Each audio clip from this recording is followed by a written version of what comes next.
Magandang araw sa lahat, welcome po ulit dito sa atin channel ang Biyahe y Komida. Maraming salamat sa lahat ng nag-subscribe indeed. Punta tayo sa atin topic, October 21, 2025. Raymart Santiago Rumiz back kay Inday Barreto, untruthful and slanderous. Sinagot ng mga abogado ni Raymart Santiago ang mga paratang ni Mommy Inday Barreto sa panayam nito kay OG Diaz na napapanood sa YouTube. Naglabas ng official statement sina Attorney Howard Caliha at Attorney Catherine Jessica Distor Ginigundo, mga legal counsel ni Raymart bilang tugon sa mga revelasyon ni Mommy Inday sa naging relasyon noon ng anak na si Claudine Barreto at ni Raymart.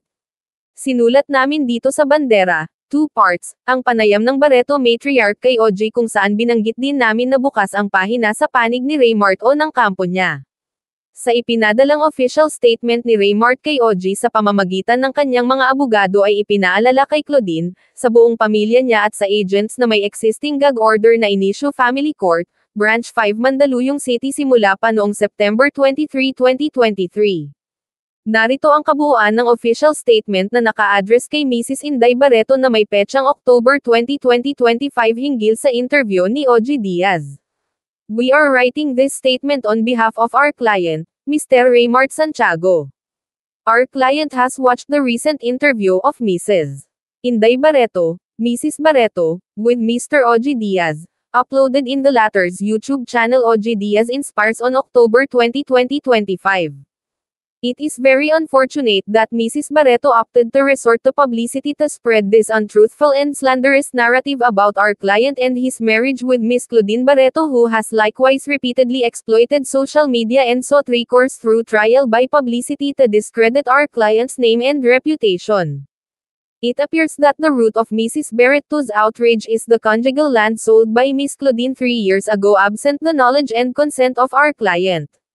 Our client refuses to partake in any dispute involving, or irregularity of Miss Claudine and her cohorts may have committed. The writer Ate, we remind Miss Claudine, her family, and agents that there is an existing gag order issued by the Family Court, Branch 5 of Mandaluyong City, as early as September 20, 2023, which our client has faithfully complied with, having kept his peace all these years. It is his hope that Miss Claudine, her family, and agents would do the same, out of respect for the courts of justice and more importantly, for the sake of their children. Finally, let this be a final warning that any utterances in contravention of the law shall be dealt with before the appropriate forum to protect our client's rights and to preserve his interests. Samantala, sa loob ng 21 hours ay umabot na sa 871,601 views ang nasabing panayam ni Ginang Barreto at may 8,263 komento mula sa netizens at nang basahin namin isa-isa ay naawa sila sa kalagayan ni Claudine at sana raw ay maibalik ang mga nawala sa kanya.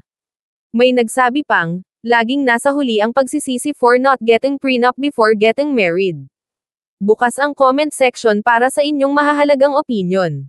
E-click ang mga link sa description box.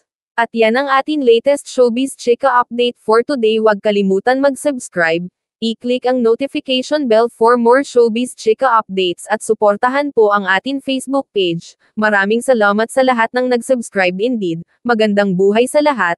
Adios.